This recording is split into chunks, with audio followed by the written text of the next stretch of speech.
The video that you are about to watch is from a mastermind that I was invited to speak at on all things business credit. We went into how to set up your business in a way that allows you to get access to capital predictably and sustainably, how to get access to the maximum amount of capital and business funding for your business, how to set up multiple funding rounds if you have more than one business structure, and so much more. Now, before we get into it, I do want to preface this is going to be a dense piece of content. So it's going to be one of those videos where you don't just want to watch one time, but you also want to be in a quiet place watching this and actually absorbing the data that I'm giving you, because if you actually apply what we're about to go over in this video, it can make or break you getting approved for something as simple as $1,000 business credit card or $100,000 business line of credit. So with that in mind, enjoy the video.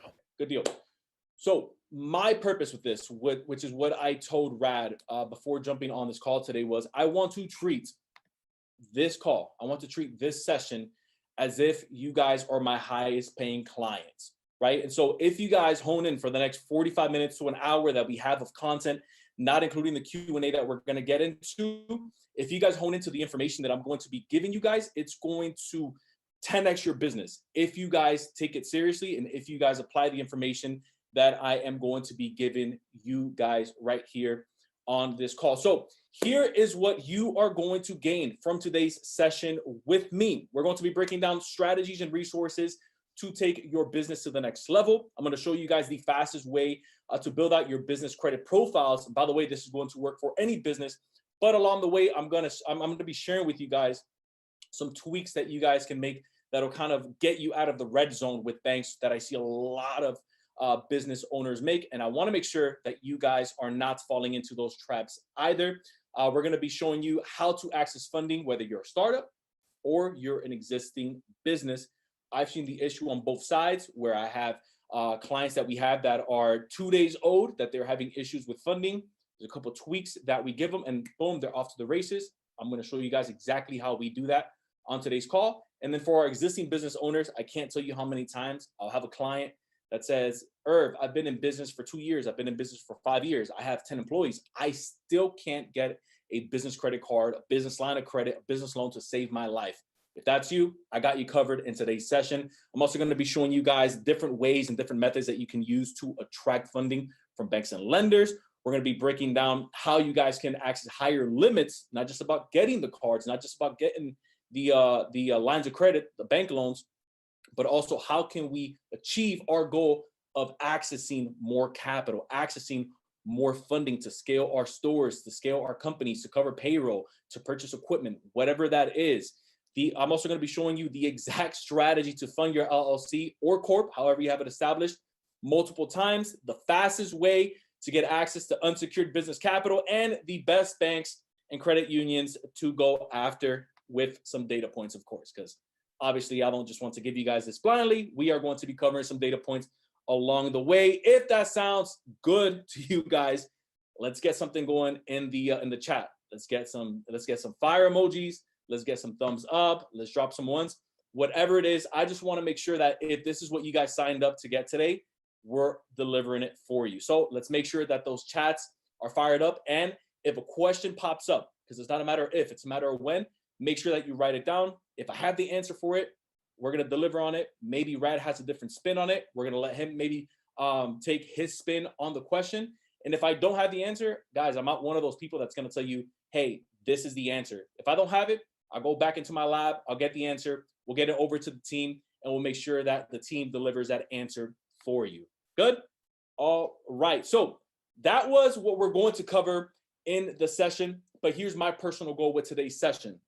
I want to show you guys how you can dramatically improve your business, your personal finances, and how you can increase your business's ability to grow faster by leveraging credit the right way.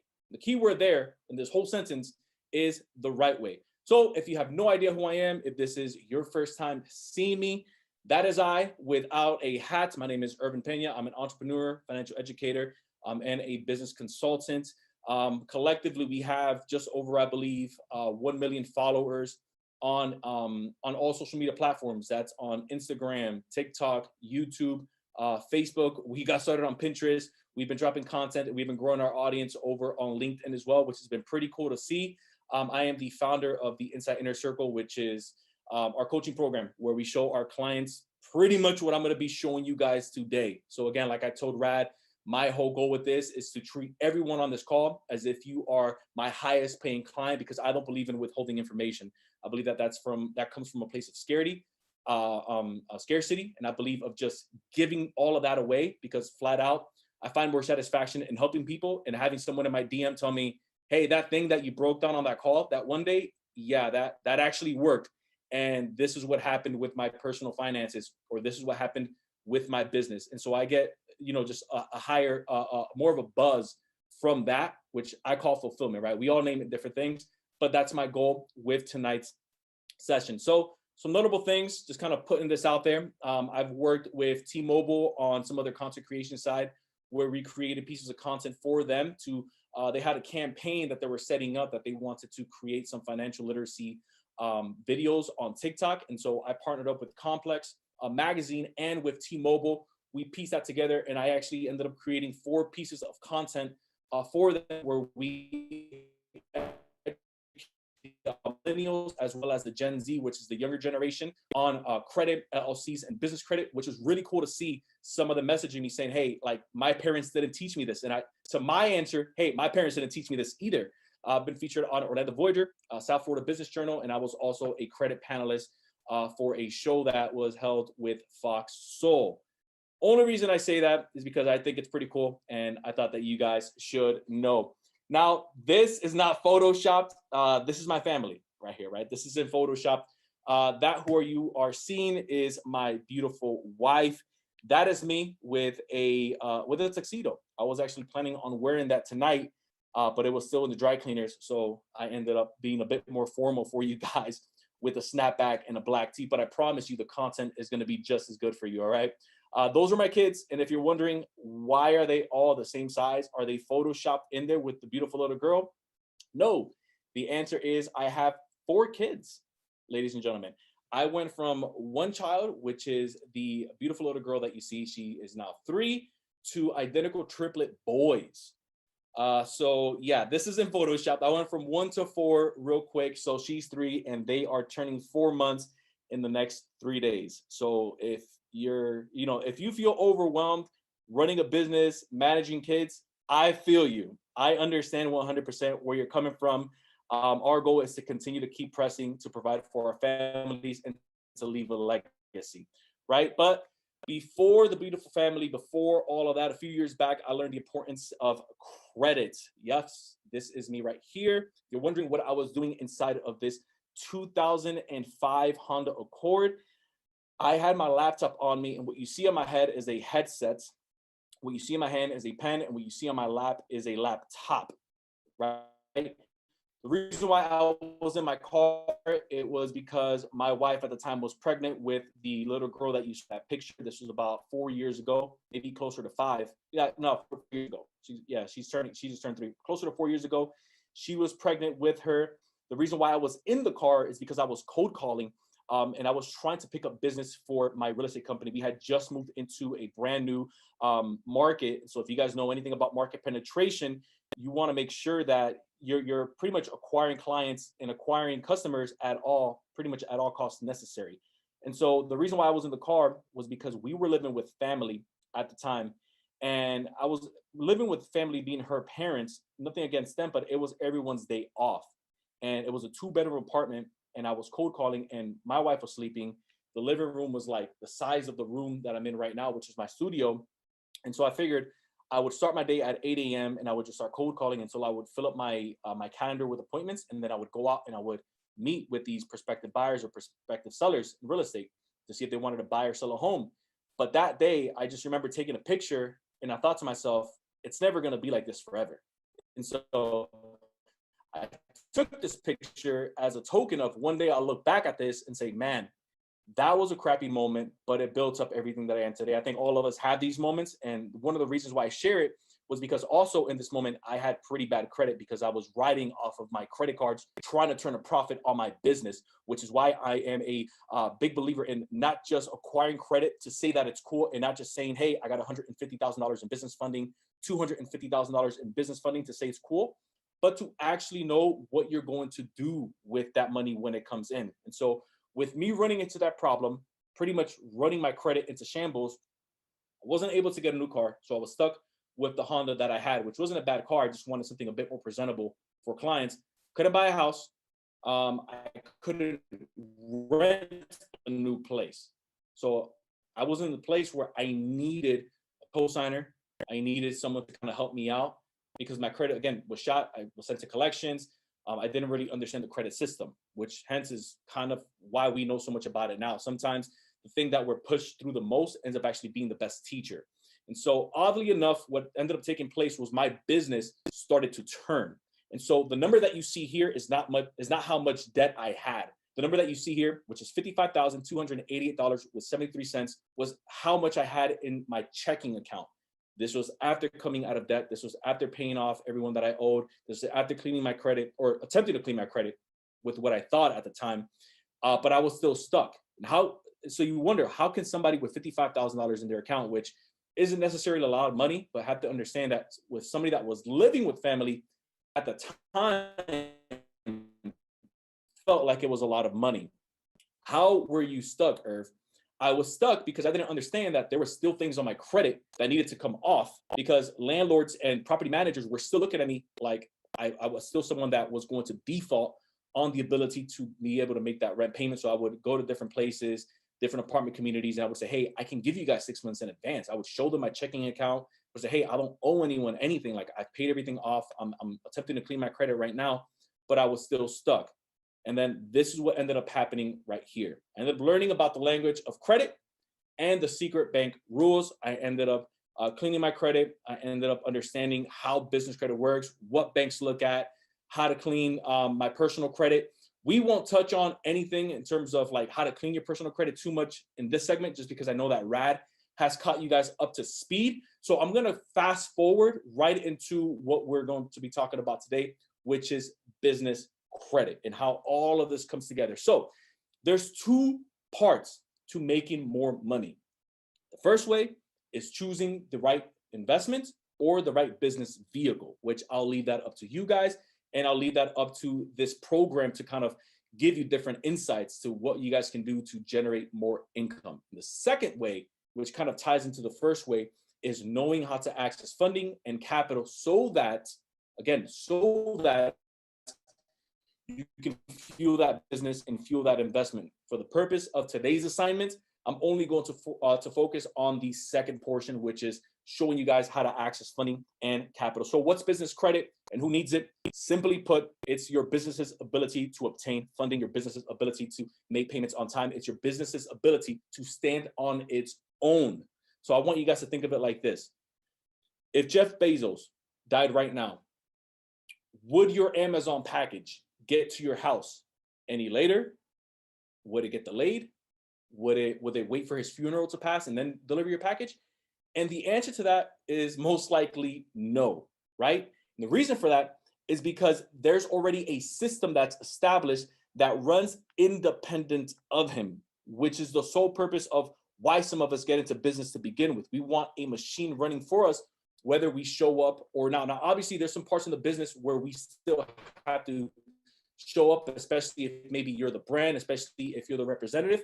But there needs to be things in the back end and guardrails that kind of just are systematized and automated that run without you. And so in the business credit world, this is what this means. This means that if you go to a bank is not just going to look at your personal finances, but the bank is also going to look at your business and the way that your business is set up, and then determine if this is someone, in this case, the business, because it becomes its own entity, is this someone that we deem worthy of doing business with? If you guys are following me so far, I know that I'm moving a little quick. The reason why I'm moving quickly is because I want to try to cover as much ground as possible. So Rad, let me know, unmute yourself. Let me know if I'm moving too fast. Let me know if it's just right for you guys. If you're a small business owner or real estate investor and you're looking to get access to business capital, both predictably and sustainably, and you're looking to actually put a funding system in place that allows you to do that, that's exactly what we do here at the Inside Inner Circle. We build and install simple funding setups with our clients, and we help them get access to capital in a predictable and sustainable fashion. So if that sounds at all like what you're looking to do in your business, I have it pinned as the first comment where you can fill out the application. If you're pre-qualified for us to speak, you'll go ahead and book that call. We'll dive into your business, where you're at, what you're looking to do, and see how we can help you get there. Book that call down below, pinned as the first comment. Let's continue on with the video. So we got it. We're good. We're good. We're good. Perfect. So when it comes to business credit, there's 3 benefits that I want you guys to pay attention to. The first one is the obvious, right? Higher credit limits and spending power per the SBA. You're going to get 10 to 100 times higher amounts than you would on the consumer side, which is why you'll often hear, how the heck did this person get $500,000 in funding? I'm only getting, let's say, 15. The reason for that is because there's a sequence that they're running that's allowing the business to represent itself versus just the individual. And so that when a bank sees that, why would a bank want to lend an individual $500,000 if the average consumer doesn't need that? But in the business world, $500,000, that's a drop in the bucket compared to what some of these Fortune 500 companies are running for payroll every week. The second reason, it's going to protect your personal finances. What do I mean by that?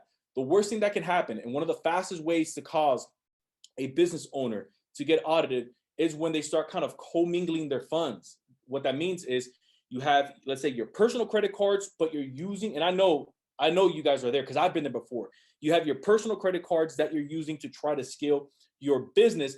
But now what ends up happening is your credit utilization goes through the roof. You guys know what I mean. You have inventory. You're trying to cover payroll. Done on a vehicle. Maybe you guys are trying to pick up some extra marketing, whatever it is, that starts to blow up your credit utilization. But now what ends up happening is that there's 2 things, ladies and gentlemen. The first thing that this does is it creates a potential barrier of entry for getting an audit with the IR and the S, which are the big boys, right? You get a potential audit from them because they see that you're kind of commingling funds. And it's not necessarily that you were intending to, but what ends up happening is like, I have to, because I don't have any business credit in order for me to be able to fund my business. And so now they see that commingling. And so they say, okay, let's pull you aside and let's see what's going on. And the second thing that ends up happening, which is what we're really seeing, and something that I've been really trying to nail down inside of my program and warning all of my clients about, especially when there's more talks of recession, whether we go into a deeper recession, whether it's just a pop in and pop out recession, whether we go into a depression, whatever it is, climates start to change in the economic system with banks. Translation, Irv, what does that mean? That means that banks are then going to take a look at consumers, which are most likely the ones that are becoming the most over leveraged, and they start slashing credit limits. So now what's happened is you've essentially taken a pay cut, and you've essentially taken a cut in your business, not because you wanted to, but because your limits are now slashed in half, because you're riding your utilizations too high. And so how do banks protect themselves? They kind of pull back until things kind of clear up again in the climate. It's important. Number 3, tax advantages. This is going to allow you, whether you are a business owner or an investor, and even if you're an aspiring business owner and you're not maybe at the caliber that you want to be, you can also take note of this. You can get bigger tax write-offs, and you can also get tax deductions on the interest on the loans that you use. Remember, the loans that you take are taxed, the interest on the loans that you get are tax deductible, and the loans that you get are also not included as taxable income, but it's used to scale your income. But like anything else, there are some business credit myths that I want to run through really quickly with you. Number 1 is the first myth that we're going to bust is you need to have an LLC or a corporate established for years. This is the misnomer. This is a lie. You do not need to have it established for years. The second thing is personal and business credit are reported the same. Big lie we're going to be breaking down tonight. They are not reported the same. And then the third myth that we're going to be busting today is the way my business is set up doesn't matter. It 100% matters. And it's most likely what's keeping you from getting the lines of credit that you want to get. Now, with this section right here, I know that Rad has covered some of it, but it's going to lay, I want to lay an additional kind of like layer from the foundation that he's already built for you guys. I saw what he laid out for you guys, and it's just absolutely brilliant. And so I kind of want to piggyback off of that. You want to make sure that you set up your business name properly, right? You want to check with either Namecheck, and that's not a typo. That's exactly how you want to spell it out, namecheck.com. and the department and your state's Department of State website. Why do I want to do this, Irv? Well, the last thing that I want to do before I make before I make t-shirts, before I make coffee mugs, before I make a website, I want to make sure that the name that I have is not going to be copyright infringement, and the name that I have isn't trademarked. You can check that as well. And the name that I have isn't already taken by someone in my city or maybe across the country. So as I start to maybe grow my brand and as I start to grow my company, I don't have to come back later and make a name change that's going to maybe affect the way that my customers are able to find me. So that's the first thing that I want you to pay attention to. Pick your business name. The second thing when it comes to setting up our business is we want to set up the business properly. What does this mean? You can do an S corp, you can do a C corp, or you can do an LLC, which is considered a disregarded entity. The fourth option that you guys can do is you can do it as a sole prop and then do a DBA. That's fine. Now, a little caveat: if the purpose of you getting business credit is for you to again legally divorce yourself from the business, then I would stick to the LLC, the C corp, and the S corp. I get this asked quite a bit. Irv, can I build business credit and can I get business credit cards just with the sole prop? The answer is yes, and that's going to be for some banks. But if you want to get some of those high juicy limits, LLC, C corp, and S corp is the route that you want to take. Now, pro tip: this is going to allow you to float bigger balances on your credit limits. The reason why I say this is because anytime that you get access to a line of credit, either a line of credit, a loan, or a business credit card, right? We're kind of gonna use that interchangeably tonight. It doesn't report over on the personal side unless defaults or unless you're behind, I'd say 60 days, depending. Sometimes Bank of America, sometimes American Express. If you're late 60 days or more, they start reporting it. Some banks don't report any missed payments until you're in default. But more often than not, it's not going to report over on the personal side, which again ties into what we just finished mentioning earlier. And that is you're able to carry a balance and you're not having a bank come after you and saying, hey, how about you start paying down some of these cards because your personal utilization is getting rocked and your personal credit score is now coming down. And so we're about to start slashing your limits. That doesn't happen as much in the business side because they understand the logistics of business is to continually use debt and recycle it in order for them to grow their revenue. The next thing that we want to get, which I'm sure Rad has covered with you guys, is your employer ID, also known as your EIN. Think of this, because this gets confusing for some. Think of this kind of like the social security number for your business. And I want you to think of your LLC kind of like the birth certificate for your business. Notice that the birth certificate and notice that the social security card are two totally different, especially for those of us that have kids, are two totally different documents. Our social security number in the personal credit world is like our employer ID. That's what we put on applications in order for us to apply for lines of credit, in order for us to apply for a home, for an auto loan, for a mortgage, whatever it is. Same thing in the business world. When you go to apply for some of these trade accounts, some of these credit cards, you're using your EIN. Over in the business world, we have what's called our LLC, which is kind of like the birth certificate for our business. That's how we created that person, which again, the disregarded entity, the IRS sees it as its own standalone person, right? And so now that we know that, okay, my birth certificate for my business is how my business is established, disregarded entity. And then over on the other side, which is my EIN, that's seen as my social. So now we blend that together and now we're starting to form a business that we can then go out and get funding for. But like anything else, you live somewhere, I live somewhere, Rad has a home. Everyone on this call, even if you're watching from your car, you're eventually going to go home somewhere, whether it's an apartment, whether it's a house, whether it's a condo, whether it's a penthouse, whatever it is, needs to happen. The same thing with your business.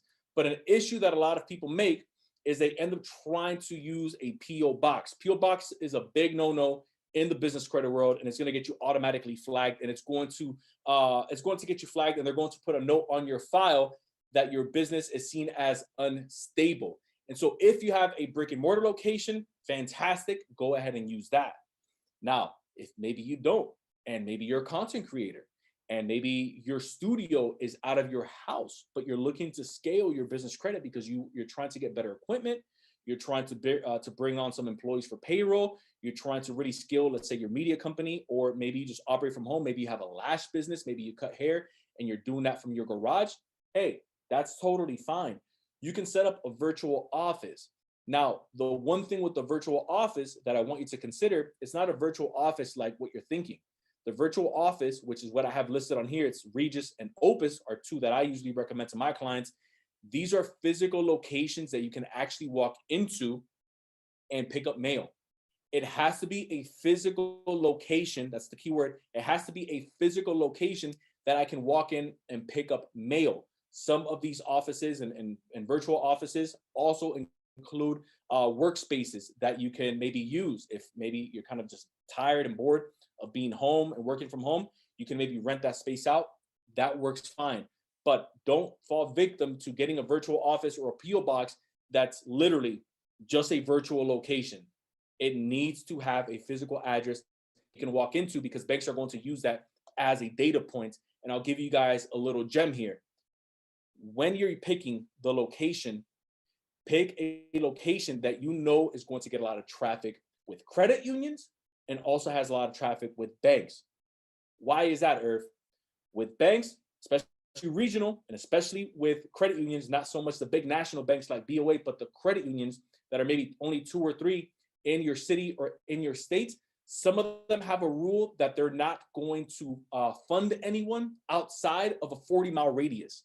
And so myself as a savvy business owner, I'm thinking, okay, let me go ahead and open up a virtual office that's maybe a little bit closer to a dense area with a ton of credit unions. So that way I know I can take a weekend and I can go out and introduce myself to all of these credit unions and build that relationship with them, which we're going to get into here in just a second. And I know that Rad nails this point home because he practically built an entire audience talking about data points and relationships. And so if you guys grasp that piece right there, it's going to help you execute way more funding than what you're probably getting right now trying to go after some of these bigger banks. Next, leave the Hotmails, leave the Gmails, leave the AOLs, leave that for yourself. With the banks, with the credit unions, some of them won't even accept your application unless there's an actual email, a work email, a business email that's attached to it. I'll give you guys some example here. Instead of irv@yahoo.com, let's swap that out for maybe support@irv.com or team@irvofficial.com. It gives, again, a little bit more roots to the data points. It, again, helps your business look more established to the banks, to the credit unions. A little hack that you guys can use versus just using maybe just trying to go in and plug all of your information into like the interwebs.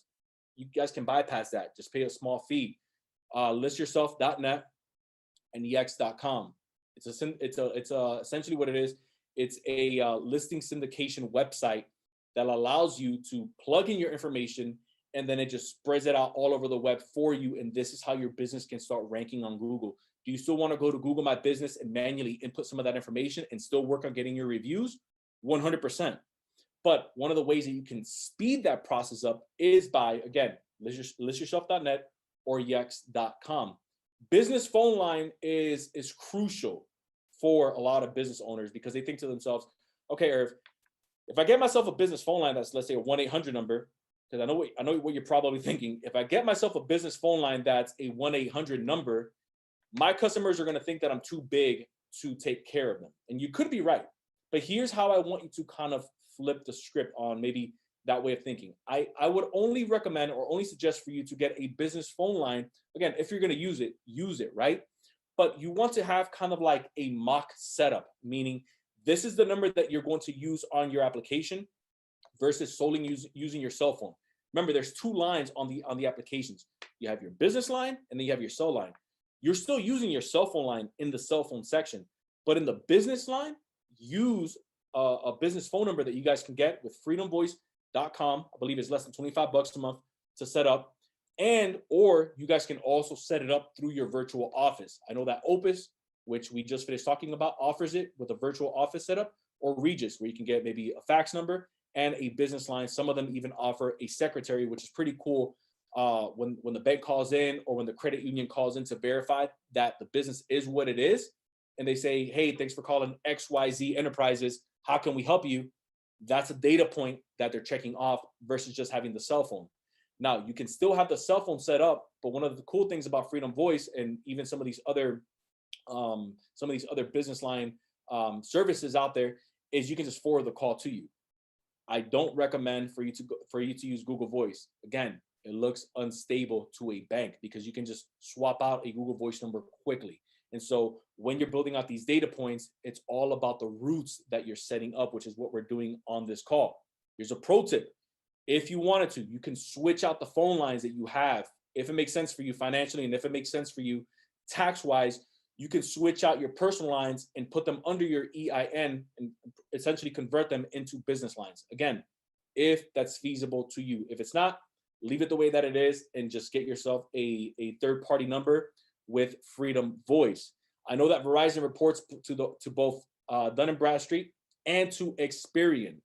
They're giving out anywhere between $35,000 to about $10,000 starter line of credit that you can use inside of the store. This is to get things like maybe a iPad, maybe a tablet, maybe a company phone. Maybe if you have a couple of employees, you can get them maybe a couple of iPhones or a couple of Samsung Galaxies, whatever it is. Those lines do report. Now, in order for you to get those accounts, you want to make sure that you're speaking to the small business account manager. They're all over the country. If you wanted to walk into a store, you can ask them, hey, do you guys have a small business account manager on staff? I would try to visit a couple locations until you're actually speaking to that person, because if not, you're only speaking to someone. And I don't mean this in a degrading way. I just mean for the purpose of building, you're only speaking to someone that understands to sign you up as a consumer, not as a business owner. So you always want to make sure that you're speaking to the person that's going to help you get the results that you're looking to achieve. Now that we have the EIN, we have the LLC, we have our website, we now want to walk into a bank because this is how relationships are built, and we want to open up our business bank account. They're going to ask for some simple documents, which you should already have. Your articles of organization, which you should already have when you set up your LLC or your corp. You want to have your EIN, which you should have because you can get for free on irs.gov. And guys, if this is a lot, and if you didn't want to maybe set it up yourself by going through your Department of State's website, you can go on websites like LegalZoom. You can contact a local attorney's office to become the registered agent for you and just set it up. Just pay the fee and delegate it out. There's nothing wrong with not having to do all the work. We do that all the time, where I know that I'm not the best web designer, and I know that I'm not the best when it comes to creating, let's say, funnels for some of our products. And so guess what we do? We delegate that to someone who can do it a lot faster than we can, so that we can focus on what we do best, and that's operate our business. Pro tip on this: relationships are the secret weapon when it comes to getting higher funding. I'm gonna sound like a broken record, but I really want you guys to get this part. Relationships are a secret weapon when it comes to getting higher funding. Regional banks and credit unions tend to favor startups and small business owners the most. Now that we're going to segue into the main players, this is where things start to get a little bit interesting, and this is where I really want you to kind of hold on to your seat, because I'm going to be giving you guys kind of like behind the scenes in the business credit world and what's happening in the space that a lot of people don't talk about, and they think that it's just build a good credit score. Make sure that your personal credit is at least a 680. Make sure that you have your LLC, your EIN. We just finished breaking that down. But let's now go a little bit deeper into this. And before I do, let me know, how am I doing so far? Like, are you guys enjoying the content? Is it a lot? Is it not enough? Is it one of those things where it's like, dude, come on, Irv. Like, this is exactly what, rad, like we've seen this stuff before. Like, give us something new. Like, and be honest with me, it's not gonna hurt my feelings. Good deal. So we're seeing it. You're preaching. Great, good, great, perfect. Guys, let's keep it going.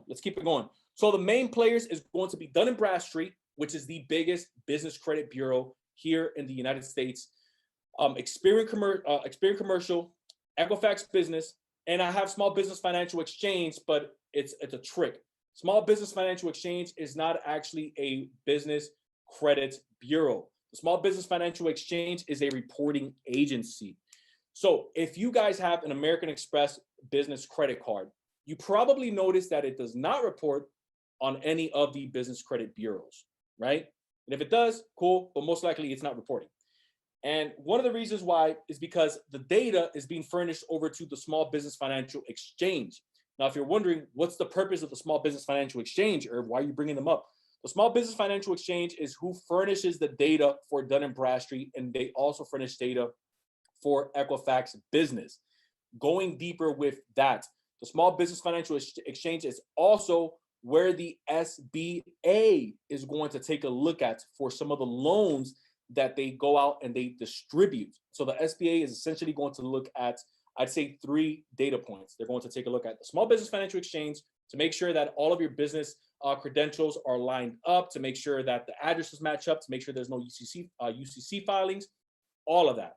They're then going to take a look at Experian on the personal side, and they're also going to take a look at Experian on the business side. So on the personal and on the business side, taking that a step further, for those of us that got PPP loans, some people were reporting, hey, there is a hard inquiry on my Experian personal side. Why is that? Well, SBA, which is a Section 7A loan distributed by, or the PPP loan distributed by the SBA, they needed something to, again, personally guarantee it. And so what they did was they checked maybe your Equifax, the Small Business Financial Exchange. They checked your Experian business. If maybe you didn't have it there because you were a newer business, they went ahead and just looked at your Experian on the personal side. And that's why some of you guys, for those of us that did take PPP loans, if you didn't, then this is maybe like new to you. That's why you saw a hard pull on your credit. So when it comes to DNB, your DUNS number, again, this is what we want to use to start building out our business credit profiles. And so you want to have at least 5 accounts reporting on your Dun & Bradstreet accounts in order for you to generate an 80 Paydex score, right?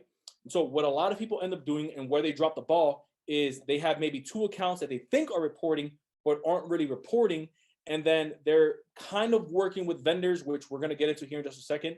They think that they're kind of working with vendors that are reporting trade lines, but they're not really reporting trade lines over on the business side. And what they end up doing is they just end up using the card, or they stop using the card, or they stop using the vendor. And then the vendor says, okay, let's not even report. So if you're taking notes, you want to use either the card or the vendor account or the supplier that you guys are using. You want to use them for at least 60 to 90 days. Some of them are going to start reporting by day 60. Some of them are going to start reporting by day 90. I tell all of my clients, if you don't have at least an 80 Paydex score by day 90, you must have missed a step. And so if for those of you guys that have been in business for some time, I'm going to help you out. I get a lot of clients that they come in and they say, Irv, I've been in business for 10 years. I've been in business for 15 years. I've never heard of Paydex, or I have nothing reporting on my Paydex. Let me help you out. You can go over to dnb.com, which is where you get your DUNS number. By law, these vendors, if they are extending out a term to you, a net 30, net 45, net 55, net 15, whatever it is, and there's no number reported or generated, that's automatically going to generate a DUNS number for you. So if you go in and you create an account and you type in your business name, odds are your business is going to show up. Some of you guys probably have some form of business credit built out and you don't even know it yet, because vendors actually have been reporting. You just haven't claimed your account yet. That's going to help out somebody on this call, because I had like 6 clients last week that they all had 80 Paydex scores because they were already reporting. They just hadn't claimed their account yet. So they already had business credit. They just hadn't lined it up with their LLC and they hadn't taken ownership of it. I want to take it a step further, because maybe if you're newer, or maybe if you're going over to Dun & Bradstreet, they're going to tell you and they're going to try to sell you crazy expensive packages that they're going to say, hey, we're going to report trade lines for you. Steer away from that. You're going to learn how to build trade lines on this call from scratch that belong to you, meaning no one can take it away from you once it's on your report. What they're really reporting is trade references. Trade references is the payment history of the account, but it's not an actual line of credit or vendor credit that's attached to the account. So it doesn't necessarily carry the same weight as you building out your own trade lines, but yet they're charging you thousands of dollars for that. Oh, and by the way, the minute that you stop paying that, they remove those trade references to begin with. And for those of us, before I move on, for those of us that are business owners, the first thing that I want you guys to do when you get off this call, be sure, go to dnb.com, search your business. I promise you somebody on this call, and if it's you, hit up Brad and let them know, hey, that thing worked. Hey, I had a business credit profile established. I just had to claim it. I had to send in my LLC, my articles of organization. I had to take a picture of my license. Whatever it is that they ask you for, claim it because it's yours.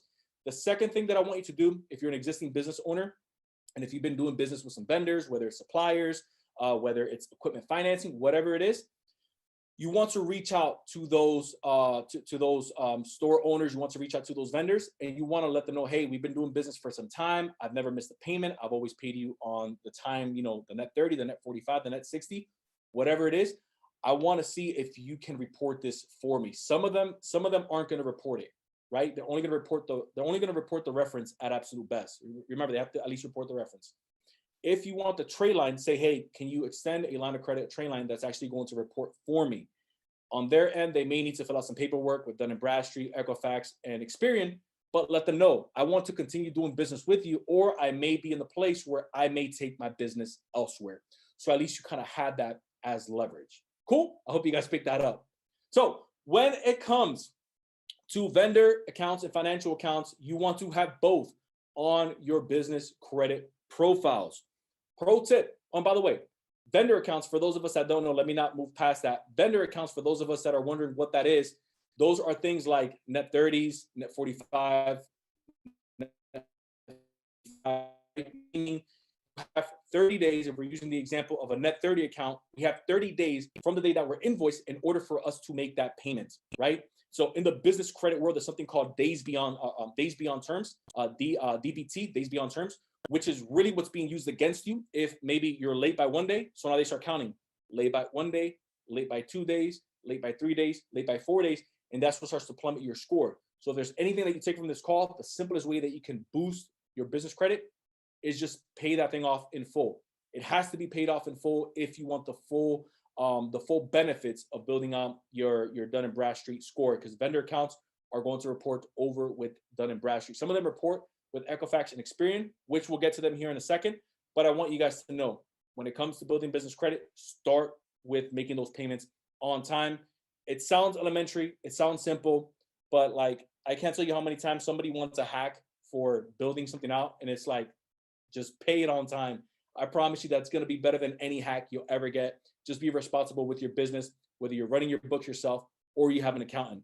The other accounts that you want to have are financial accounts. So that can be fintech cards like Capital on Tap, Divvy. That can be business credit cards, unsecured business credit cards, or even secured or unsecured loans, which we're going to also be breaking down. You want to have that reporting onto your business credit. Also, pro tip, each account reported is known as a payment experience.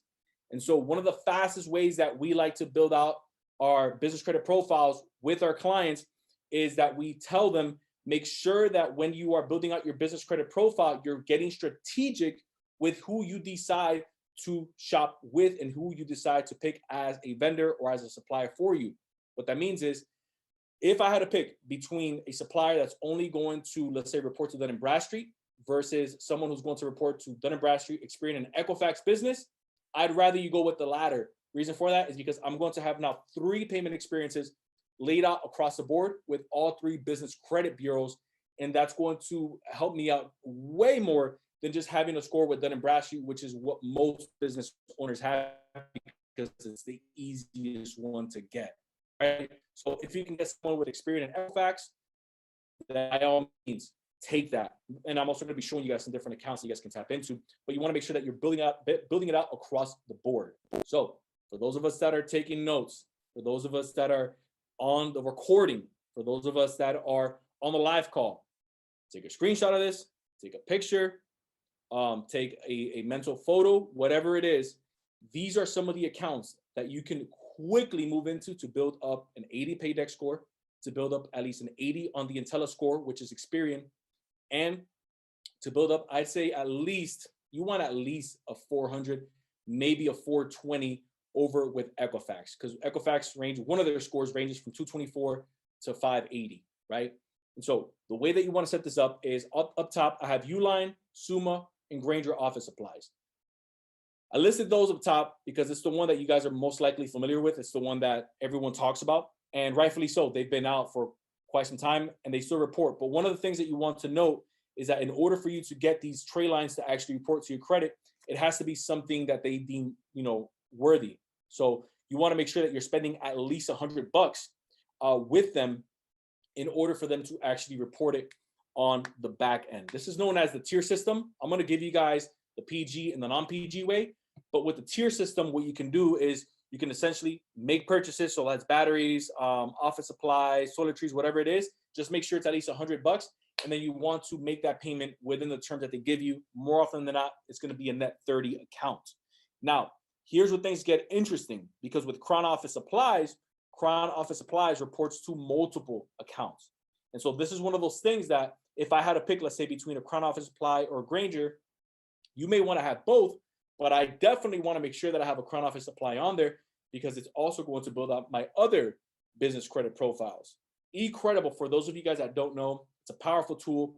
If you already have a brick and mortar location, and if you maybe have utilities placed under your business name, they're able to report that over those payments over to the big three, which is Experian, Equifax, and Dun & Bradstreet. And there's a fourth one, CreditSafe. CreditSafe isn't necessarily as big here in the United States as they're becoming. They've been out since '97. They're bigger overseas. If you're wondering who uses CreditSafe, CreditSafe is used by BMW, Volvo, Nestle, more so the European companies. That may be a bigger player moving down the road, but for the purpose of this call, just focus on Experian, Equifax, and Dun & Bradstreet, because you'll still be able to get the cars non-PG. You'll still be able to get some of the corporate credit that you guys are wanting to get access to. When it comes to checking your business credit, we have it on there. NAV. You can have a free account with NAV, but I recommend, if you want to have tray lines reporting onto your business credit profile, they report them across the board. You want to have, I believe it's their Business Plus account. It's like $39, it's subscription, and they go ahead and report that account. It's just a fast way to build your account. So if you guys wanted kind of like my take on this, and if you guys wanted like a little strategy, I would do Crown Office Supplies, eCredible, NAV, and Uline. There's 4 right there, right? Remember, they're reporting across the board. So now we're essentially building out our business credit across the board. And then I would go ahead and maybe pick a Sam's Club card. One of the reasons why I would pick a Sam's Club card is because a Sam's Club card, the only thing that you have to be is a member with Sam's Club, but it's non-PG, meaning it's going to be EIN only. And by the way, it's not just EIN, but it's also a MasterCard, which means you can use it anywhere a MasterCard is accepted. So it's as good as a traditional credit card. So it's not like some of these other accounts where you can only use that line of credit, those terms there. With Sam's Club, you can come out of Sam's Club if you have that MasterCard, and you can go ahead and make purchases that you maybe need for your business that you can't find at Sam's Club. Now, the trick with getting approved for Sam's Club is you want to go in person. That's the first thing. Obviously, you want to be a member. So become the member. You want to go in person. And then the third thing is you don't want to put your social on the application, because they will hard pull you. I'll tell you right now, like don't message Rad and his team saying, hey, they hard pulled my credit. If they did, you guys, it's most likely because you use your social. Like that's the only way that they're going to hard pull your credit. And so when you get there, you're going to fill out the application, and you're only going to put your EIN where it has your company EIN. I'm not telling you to put your EIN where your social goes and vice versa. No, put your EIN where your EIN goes and leave your social blank. If they ask you what's your social security number, I will tell them what I tell them. I don't really know my social off the top of my head, and I actually don't. Right? I always take my social if I'm doing something important, maybe legal paperwork, legal documents, whatever it is. Other than that, I have no idea what my social is off the top of my head. And then lastly, a little key that you guys can use to also build relationships within the tier system is through Quill, and know who some of the brother companies are. sister companies and parent companies. So I'll give you one here as a quick example. Staples owns Quill. And so if I use Quill, which again is another office supply store like Uline, Summa, and Granger, and I'm kind of placing my bets on who I want to a relationship with. Me personally, my tier 2 account, once I want to get maybe a Staples business card that I can use with them, they're going to see that relationship has already been built with one of their with one of their companies in house. So that's something that you guys want to be mindful of. This is just some of the stuff that we talk about inside of the group.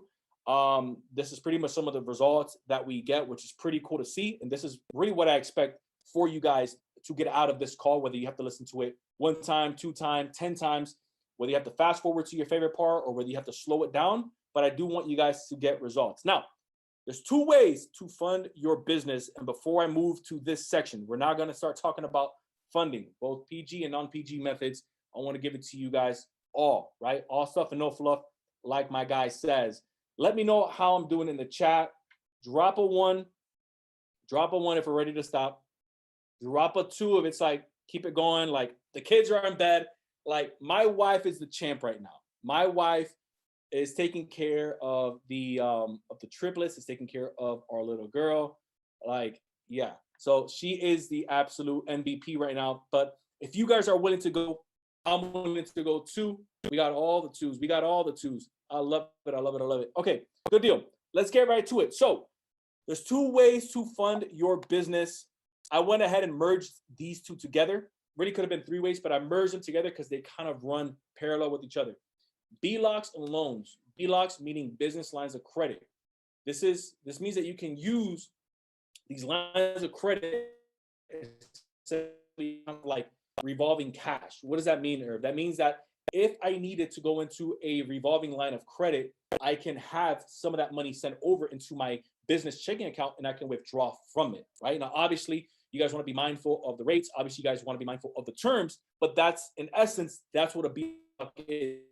It's revolving and it continues to grow over time. A loan, on the other hand, oh, and by the way, you can use it for things like payroll, supplies, working capital, equipment financing, the whole 9 yards. So for those of you guys that are maybe into trucking and you're trying to, maybe pick up some new equipment, or if maybe you guys are trying to maybe cover some payroll for the next, let's say 60 days or for the next quarter, you guys can tap into some of those lines of credit, or even for e-com. But for e-com, I have something special for you guys, right? Even though this isn't an e-com call, but I'm pretty familiar with the space as well. Next, we have business loans. Now, business loans is one of the best ways that you guys can get big lump sum of money for your existing business, but some of them are a little tougher to get because they require things like proof of income tax returns, P&Ls, which are profit and loss statements, and established business credit. But I'm going to give you kind of like the workaround with both of these. Unsecured business credit is one of the fastest ways, if not the fastest way, that you guys can tap into other people's money. OPM usually goes from 0% interest, which is from 6 to 20 months. Some programs out there go as far as 24 months. I know that Rad has absolutely gone crazy with you guys on unsecured business credit cards, both on the side and on the business side. Now, for this, unless it's a fintech company, you may have to personally guarantee, I'd say 98%, if not 99% of the business credit cards, with the exception of a company that's doing well over $2 to $5 million is usually what they like to look at.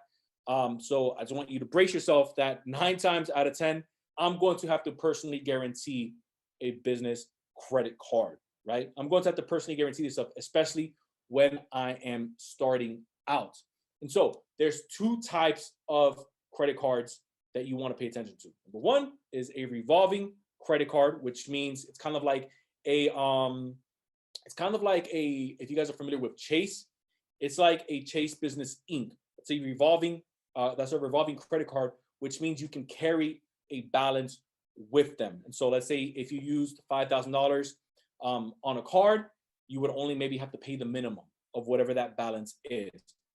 Right? You can carry the balance on it. As long as you're making the minimum payment, they'll allow you to carry it. Charge cards, on the other hand, are a bit more useful if you have things like e-com, if you have marketing, and if you have trucking. But I'm going to put a disclaimer on that. I'm going to put a disclaimer on that because remember, I don't just want you guys to run reckless with the tools that we're giving you. If it's something that you are already that the groundwork has already been laid out, meaning I already know what my return on ad spend is. I already know if I put out, let's say, 15 signs, if I put out 100 flyers, I'm going to get X amount back in new business and revenue. Or if I'm running, let's say, e-commerce, if I put 5,000 into my store or into my retail shop, we're going to get, let's say, 7,500 bucks back. So now we're running 2,500 buck profit, right? So I only want you guys to think about using a charge card if it is a business or if it is a business model that's already predictable. Because if not, this is important. If not, the entire balance on that charge card will be due in either a 30-day period or a 60-day period. Fintechs, I could have added fintechs with charge cards because a lot of them run kind of like the same. So if you are maybe looking at a Divvy card, while Divvy can give you up to $400,000 in business credit, non-PG, it is a charge card. And so for those of us that are maybe into American Express, the gold, the plum, the green, that doesn't necessarily have a preset spending limit, which means if, let's say, you go out tomorrow and you built up your business in a way where you can swipe $25,000, $35,000 while it doesn't have a limit, it's approved.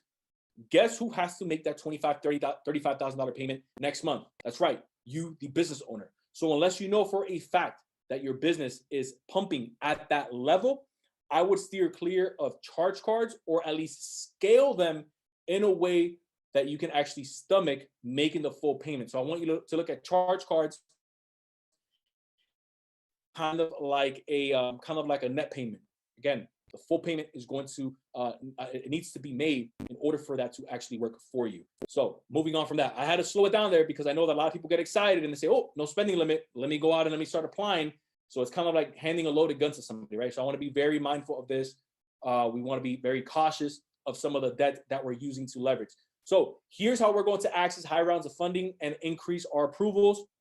This is going to be based off of your personal credit, right? This is going to be based off of your personal credit, but I'm also going to throw in for you guys some business data points as well, because it's going to help. Apart from just having your personal credit intact, you also want to make sure that you have your business credit intact and how you guys can attract some funding your way. You want to have at least a 680 credit score. Right? I'm almost positive that Rad has covered this because I've definitely seen him cover this in other instances. You want to have at least $2,000 in credit limits. You want to have at least 3 or more bank accounts. You want to have history at least 3 years or older. Now, this isn't necessarily going to guarantee that you get the funding that you're looking for, but this is at least going to allow the bank to consider you. So I want you guys to see this as the bare bones lowest level of entry, right? If you can check all of these off, then you're at least going in the right track, essentially. Your history is at least 3 years old, so that's your credit age. Utilization at 25%. If you're going to run a funding sequence and it's going to require you to personally guarantee it, make sure that your personal utilization is under 10%. I would prefer for it to be closer to 1%, but no more than 10% if you're looking to max out the amount that you get. No charge-offs, no collections, less increase in the last 6 months, and then no late payments in the last 24. Now, Irv, what if I don't meet these requirements? What if I have partners? Well, the good thing is that as long as your partner is on your operating agreements, they are able to apply on your business's behalf, right? And so maybe if your partner, if you guys are a husband, wife, maybe you guys are spouse, maybe you guys are siblings, you guys are running a business together, or maybe you guys are friends or business partners, and they are rocking the stellar credit. If it meant keeping the business open, this is important. If it meant keeping the business open and having a personal guarantee, if you guys ask me, this is just my personal opinion, if you guys ask me, I will take the personally guarantee. Now, if you're thinking, is that going to pierce the corporate veil? The answer is no. Just because I am personally guaranteeing something, which means we are co-signing, keyword, we are co-signing on behalf of the business because maybe the Equifax business score isn't established yet. Maybe our bank rating isn't necessarily there yet because we're not pumping enough cash flow just yet. Remember, these lines of credit, these cards, they go off of stated income, right? You never want to lie on accounts. You never want to lie on applications. But if it's going to go off of your income, then that means that, let's say if you have $70,000 that you put on your application and you don't have to show your tax returns and you don't have to show your bank statements, that's going to be a lower barrier of entry for you to get approved for these lines of credit, especially if your business partner is carrying the credit, the proper credit on their side. But remember, never lie on an application, because I can't tell you how many people get popped when they ask them for either a back-end review, which happens quite a bit, especially if you plan on doing business with a bank long term. I'd rather you guys come in and get $15,000, $20,000 on a unsecured business credit card than trying to shoot for 55, 60 just because you wanted a quick cash injection, but you burned the relationship on the back end, because now when they underwrite you and they say, hey, by the way, how's your business doing? You know, you guys did 70K last year. You said you were on pace for 140. So let's see your tax returns. Oh, and by the way, we only put 10K on there on our tax returns. You now essentially are going to kind of shut yourself off from that bank. It's a good point to keep in mind, especially as we're scaling these accounts. Now, what banks will look at, and there's a big difference between your FICO and your Vantage score. Your Vantage score is what you are most likely seen on a Credit Karma app. That's good for simple checks, like what we just mentioned. Hey, where's my utilization? Hey, is there anything negative reporting on my account? Hey, you know, what accounts are reporting on my personal credit? Things like that. But it's not the score that the banks are going to look at. Banks are going to look at a FICO 8 score, and they're also going to look at Experian. That's what they're going to look at when you're personally guaranteeing some of your accounts, right? Now, before applying for either business, doing a funding sequence, or even personal funding, always recommend for all of my clients, guys, make sure that you know what your FICO 8 is, make sure you know what your Experian is before you guys go out and apply. And this is coming directly from American Express Intel. FICO 8 is currently the most popular of many FICO scoring model versions used to size up the borrower's risk. And so if this is where American Express and some of these big banks are playing at, I want to know, what are you guys looking at so that I can perfect that? How often are you guys looking at it, and how do you guys want it to look? And you guys are seeing it right here. It's a FICO 8. UCC filing. This is a data point that often goes under the radar. Is what I call the invisible hand. This is the invisible hand. Many lenders and creditors are not going to place it on your file. In fact, if you took out a PPP loan, odds are you most likely have, or had, especially if you haven't paid it off or gotten it forgiven, you have some form of UCC filing placed on your business record. Irv, what's a UCC filing? Why is this important? Why does this matter? UCC stands for Uniform Commercial Code. They've essentially placed a lien on your property. And so what ends up happening, especially with SBA loans, they place blanket liens, UCC filings, which means that they can come in and freeze some of your assets and take garnishment of, maybe if you have a vehicle in your business, maybe if you have bank accounts, they can go in and freeze them and take the amount that's owed. Now, obviously, that's going into deeper water. But the reason why I say this is because sometimes you're wondering, why am I not getting approved for this business line of credit? Or why isn't my business credit moving? Or how the heck did I get denied for this? There could be a chance, which is why I'm showing you this, that there is a UCC filing placed on your business credit profile and on your business's file. So whether it's an LLC or corp, one of the ways that you can check that is you can go right on your state Department of State's website. So the Secretary of State, look up where it says, and every website is different, but I'll give you like the gist of it, where it says UCC filings, and then just look up your company. Now, obviously, if you have the credit signal, which is like the upgraded version of, it's like the $35 plan with Dun & Bradstreet, they'll tell you, hey, there's a filing placed on you. So you'll get that there. But if you want the free version, just do the one that I just gave you. Go directly on your Secretary of State's website and just look your business up. Now, when it comes to removing it, you want to get it removed if you've paid it off.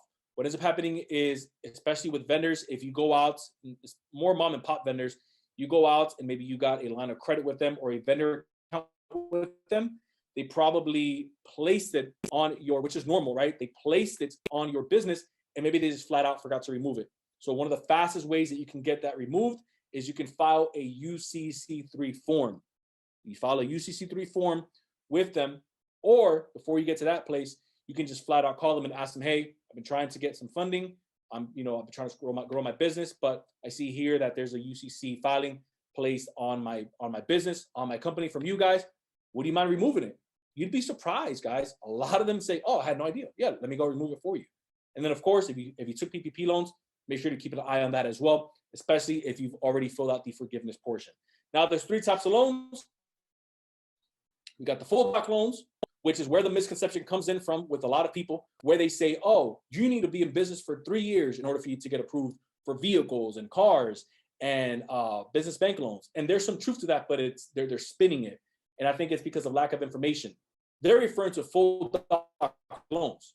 Now, the thing with full doc loans is these are the big boy loans. These are the big girl loans where you can get up to $1 million, $2 million, $3 million plus, right? But for stuff like this, they do want to see 2 years of tax returns. They do want to see your bank statements. They do want to see your W-2s. They do want to see pay stubs you've been paying out. They do want to see profit and loss statements, all of the paperwork, right? And so if you're on this call, this may not necessarily be the best option for us. So let's move into the next tier. We have partial to low doc loans. Now we start getting a bit more flexible, right? 1 year tax returns. I'm sure a couple of us have been in business for at least a year. If you have, and if you've been keeping some really good bookkeeping, then odds are this may be a better look for you. Bank statements, W-2, pay stubs. Now they may ask for a profit and loss statement because now we're starting to get a bit more partial and low doc loans. But we can maybe do a little bit better than this, especially if we are brand spanking new. And by brand spanking new, I mean less than a year, right? If we're brand spanking new, maybe we can do a little bit better. That is going to be no doc loans.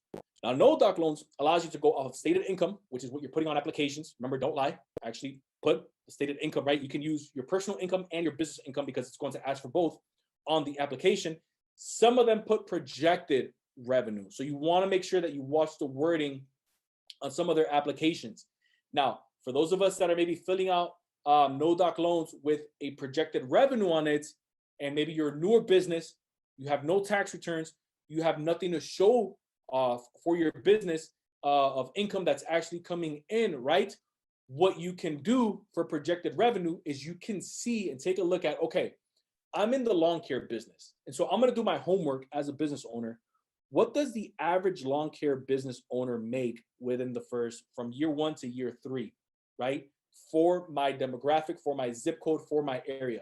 Because what a lawn service makes in the middle of Orange County is totally different from what a lawn care service makes in the middle of Mississippi.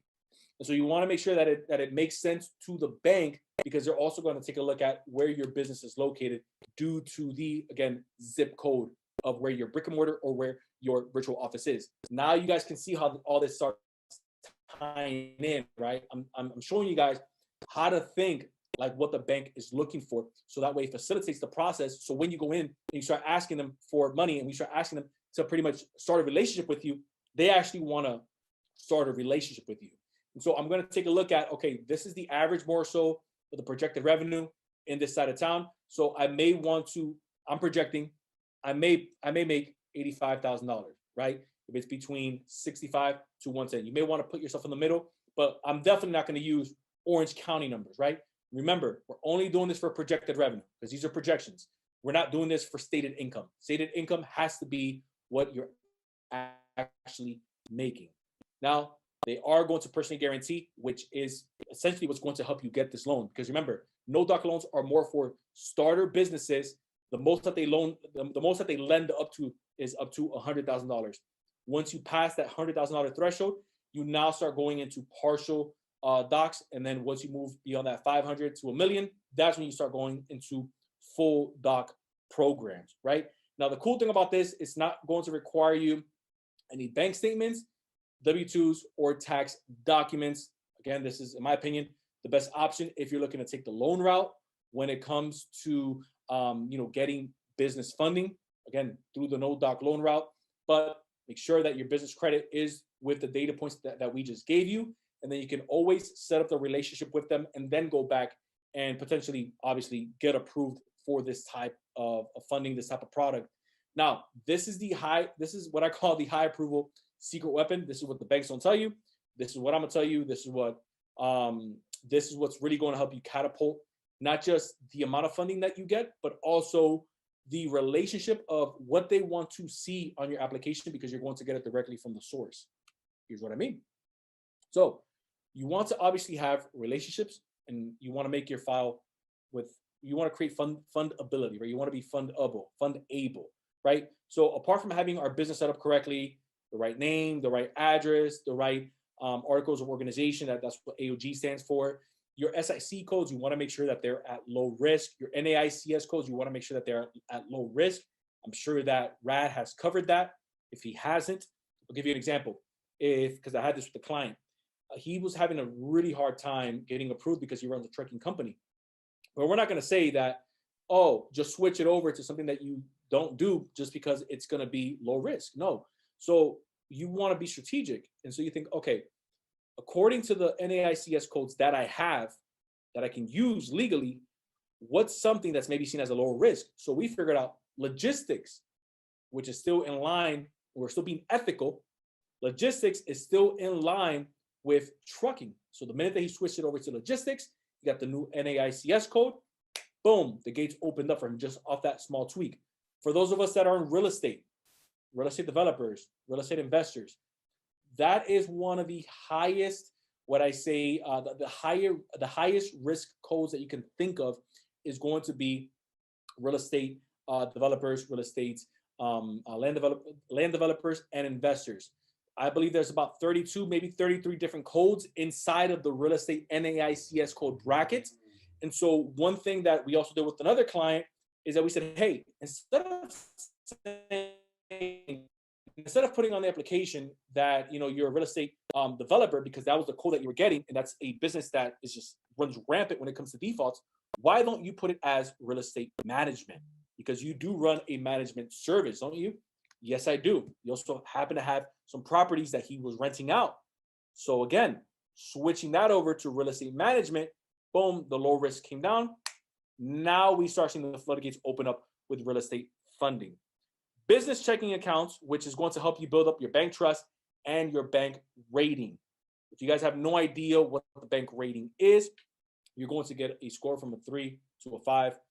I would like to see you guys in the low 5 range. Low 5 means that you have at least $10,000 in your business checking account, right? And then you want to make sure that that doesn't fall into a negative, and that doesn't fall below $5,000 in a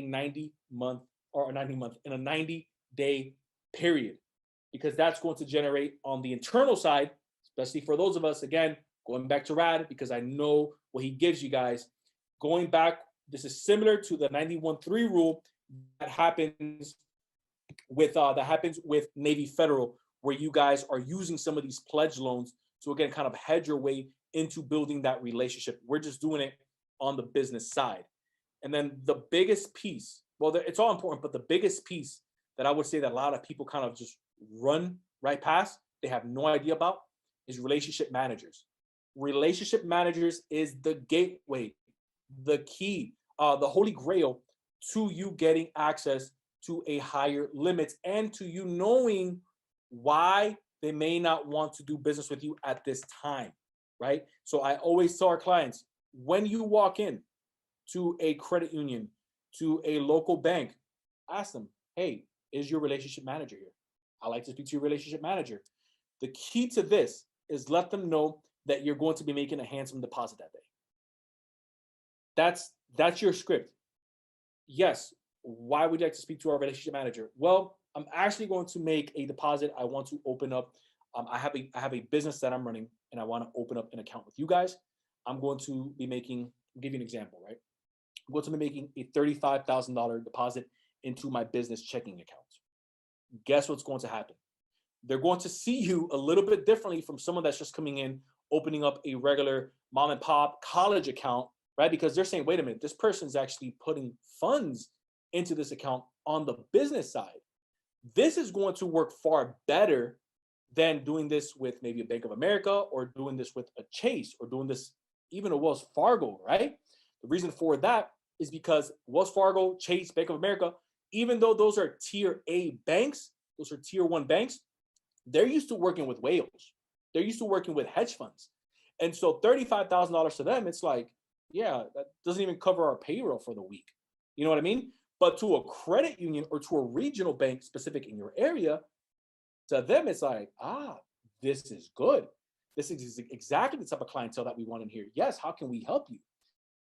And so the relationship manager is going to help underwrite some of your files. They're going to manually help you see what the underwriters want to look for. If you are denied, you already had that relationship. Hey, why was I denied?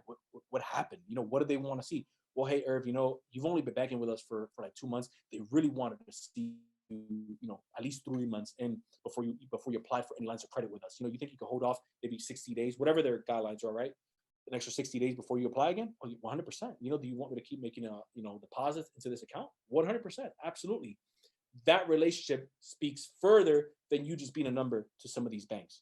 I hope you guys caught that, because that's going to that piece right there that I just gave you is what a lot of people hold close to their chest from funding companies that are going to charge you an arm and a leg to some of these other companies that they just don't want to give up that information. I just gave it to you guys because I hope that it brings value to this community. And I know what Rad is pouring into you guys. And so if you guys can run with like these last couple pieces, it's going to just completely catapult your business. How would I prioritize the banks that I go to? And this is exactly what I told my clients 2 weeks ago. The banks that I would go to would be those that I've already built a relationship with. So those will be the most effective. So if maybe you already have a personal credit card, you've been a bank with maybe PNC, or maybe you've been a customer with Regions for 2-3 years. This is why I never knock anyone for saying, well, let me at least start off with a personal card. And I still recommend get yourself a personal card, because that could be the bridge for future funding for your business 6 months down the line, 1 year down the line, or even 90 days down the line, right? Getting into their ecosystem, especially with American Express and Navy Federal. So you want to start off first with the banks you have a relationship with.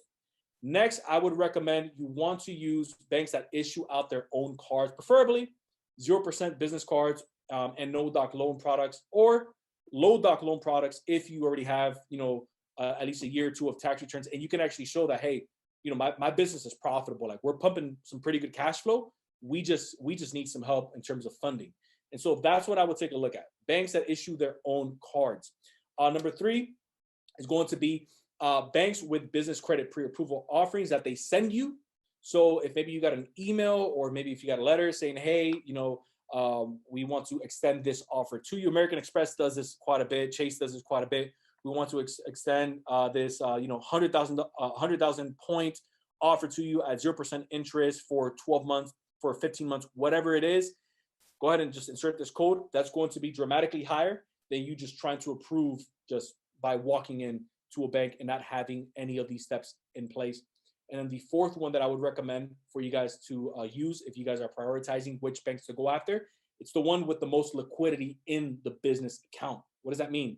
That means if I have my main business account, I have 2 or 3 other, small business accounts that I'm nurturing my relationship with, but I have my main business account that's, we're bringing in 30,000 a month, 50,000 a month, 100,000 a month, 250 a month, like whatever your goal is. The one that's driving in the most liquidity, that one probably is the most seasoned, right? And so that's the one that I would also consider taking a look at, but I would maybe leave them at the bottom, because the one that you have the most relationship with may not necessarily be the one that you're running the most liquidity through. Okay. So these are some spotlights that we have with some of our clients right here. This is Alan. Alan actually was, I think he joined the Inner Circle. Let me see. I want to say April, I believe April of this year. So he actually shot me a message on Instagram, which is pretty cool to see, but he also explained to us what happened and how he was able to secure $100,000 in a business line of credit. So if you guys are wondering, I have it scratched out here, but this was through PNC Bank. So I asked him on the call, what were the data points that I'm going to share with you guys? He had been banking with PNC for, I believe, 4 years on the personal side. And then once he joined the program, or even before joining the program, I think he had been in business for about a year. He had opened up a business bank account. Like, that was it. And he was just doing business the right way with them. And he was just bringing in income. He would put some in for his personal, and then he would separate some for his business. And so he ended up just applying. He saw one of our live sessions where we were breaking down business lines of credit. I ran through the same sequence that I ran you guys.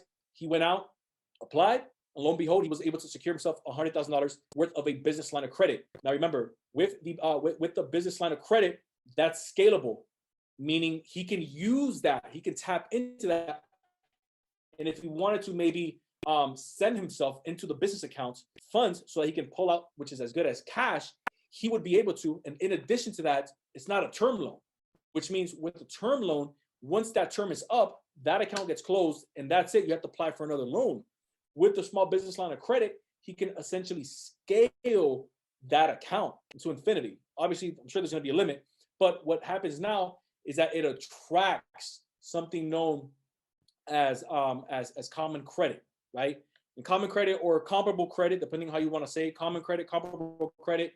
That means that banks are going to see, okay, wait a minute, PNC just extended this person $100,000 in a business line of credit. We want to now compete for their business. And so now what he's done is he's made himself attractive to banks and lenders. But you guys do want to keep in mind there are bank rules. And so if you're running maybe a funding sequence, or if you're wondering, okay, which banks should I watch out for? The Bank of America has something called a 2-3-4 rule. They allow you to get 2 new cards every 2 months, 3 new cards every 12 months, and 4 new cards every 24 months. But they also have something called the 7-12 rule and the 3-12 rule. The 7-card rule, or the 7-12 rule, means that you're allowed to open up 7 new accounts in 4 months, as long as you are a customer. Again, relationships, a customer of Bank of America. If not, it shuts you down at 3. The next one is Chase. Chase is a really good place to build out relationships. They may not necessarily be the best when you're starting out to go in for a business line of credit, because you do have to be at least a year old in their ecosystem, but you can get immediate access to some of their 0% Business Inc. To their 0% Business Inc. card, which is going to allow you to enter their ecosystem. Now they do have I'm positive that already kind of like ingrained in you guys, right? This means that you cannot have more than 5 new accounts in the last 24 months, but there are some exceptions to this, right? Exception number 1 is that if you maybe are an authorized user on some of those accounts, or if maybe those accounts are mortgages, auto loans, or personal loans, then the 524 rule doesn't count toward you. But here's like the sidestep that I wanted to introduce to you guys. We've noticed that if you're going for business Chase cards, the 524 rule isn't necessarily as effective as it is for Chase Sapphire or Chase Freedom, which is on the personal side. Moving into Capital One, they allow 2 Capital One cards every 6 months. Now, I will ask you to be careful with Capital One, because the Capital One Spark card does report to both personal and business. So remember what we mentioned earlier. When you're getting approved for business lines of credit and business cards, that doesn't reflect over on your personal side. With the Spark card, it does. With the Discover Business card, it does. So whatever you have on one side, kind of like math in 5th grade, right? They carry it over on the other side, whether you are late or not. So I am going to rate this, if I'm honest with you guys, I'm going to rate the Capital One Spark card on the lower side. I wouldn't really waste too much time with them. Same thing with the Discover Business card. Barclays Bank has their 1 card every day rule that allows you to open up multiple new Barclays cards every 24 hours with the same hard inquiry. They're a little bit tougher because they're inquiry sensitive. And so if you guys are going to put them like at the top of maybe the funding sequence for yourself, you may want to put them a little bit at the top, because they're really sensitive to inquiries, kind of like Chase. Chase is also a little bit more sensitive. Bank of America is a little bit more sensitive. They're really monitoring your spending limits. So even if they're not going to be pulling your personal credit as much, they're at least going to kind of check to see how your spending limits are And then also they're checking your current accounts that are open.